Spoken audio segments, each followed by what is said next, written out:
Shri Harikrishna Heights इथं अत्यंत वाजवी दरात 25 एमिनेट्स आणि प्रशस्त पार्किंगसह 2 आणि 3 BHK रेडी पोझिशन फ्लॅट्स उपलब्ध.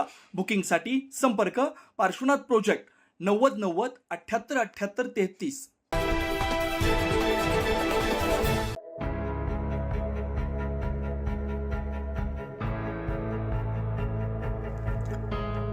नाशिक महानगरपालिकेच्या आगामी निवडणुकांच्या पार्श्वभूमीवर प्रभाग क्रमांक 16 मध्ये राजकीय वातावरण तापलंय. भाजपच्या उमेदवारांनी विकासाचा ठाम शब्द दिलाय. प्रभागात विकास कामांचा ठोस पत्ता नसलेल्या नागरिकांमध्ये नाराजी आहे. उलट पक्ष अवैध धंद्यानं उत आल्याचं चित्र पाहायला मिळतंय. या अवैध धंद्यांमुळे तरुण पिढी व्यसनाधीन होतीये. याचा थेट परिणाम गुन्हेगारी वाढीवर होतोय. भाजपकडून असा आरोप करण्यात आला. ही परिस्थिती बदलण्यासाठी भाजपच्या उमेदवारांच्या पाठीशी उभं राहण्याचं आवाहन प्राध्यापक कुणाल वाघ यांनी नागरिकांना केलंय. नाशिक महापालिकेच्या प्रभाग क्रमांक 16 मधून भाजपचे प्राध्यापक कुणाल वाघ यांच्यासह चेतन दराडे, पुष्पा ताजनपुरे आणि योगिता गायकवाड यांना निवडणुकीच्या मैदानात उतरवलं. वर्षानुवर्ष नगरसेवक पद उपभोगलेल्या लोकप्रतिनिधींनी प्रभागाच्या विकासाकडे दुर्लक्ष केल्याचा आरोप करत त्यांनी स्वतःच्या हितासाठी आणि बगल बच्चांना अवैध धंद्यांना पाठबळ दिल्याचं यावेळी सांगण्यात आलं. टाकळी गावात खुल्या मद्य विक्री सुरू आहे. रोलेट आणि बिंगो सारख्या जुगारांनी अक्षरशः पेव फुटल्याचं वास्तव उमेदवारांनी मांडलं. यापुढे तरुण पिढी व्यसनाने जुगारी बनत असून परिणामी परिसरात गुन्हेगारी कृत्यांमध्ये वाढ होत असल्याची गंभीर बाब समोर आली. या पार्श्वभूमीवर भाजपच्या 4ही उमेदवारांकडे नागरिक आशेने पाहतात.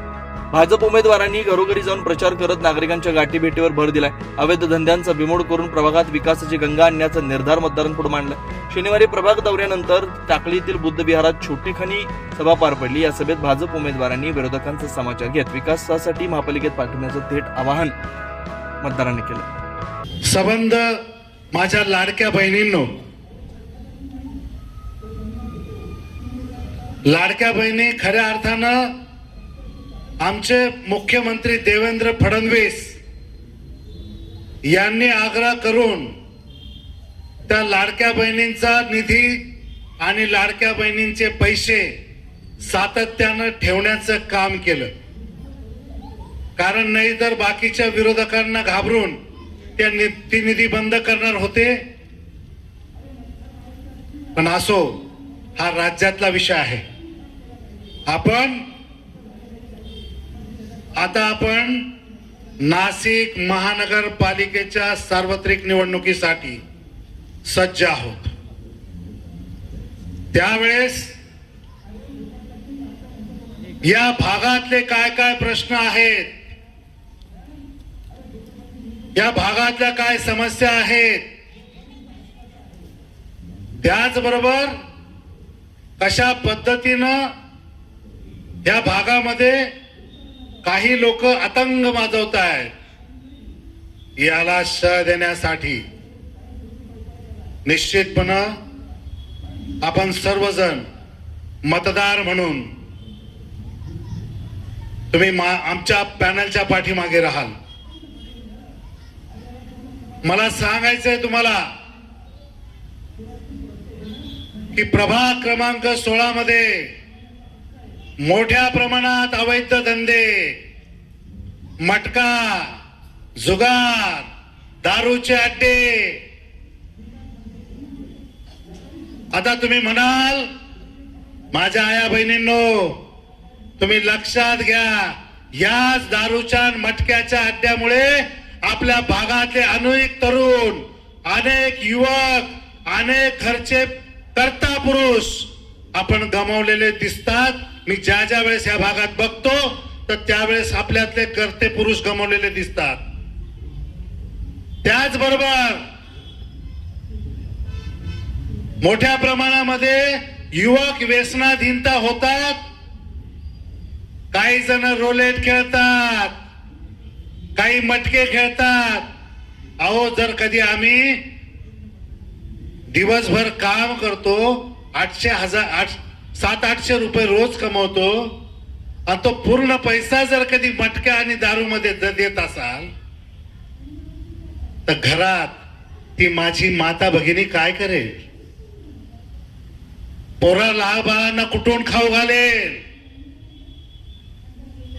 आणि मग ती माता भगिनी जेव्हा बोलायला लागते तेव्हा तो दारूचा नशेतला माणूस, तेव्हा तो व्यसनाधीनता माणूस, तो त्या माता भगिनीला सुद्धा मारहाण करतो.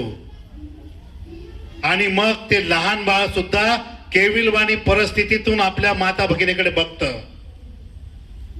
मला तुम्हाला सांगायचंय, माझ्या सर्व माता भगिनींना सांगायचंय, या सर्वांचा करता करविता कोण,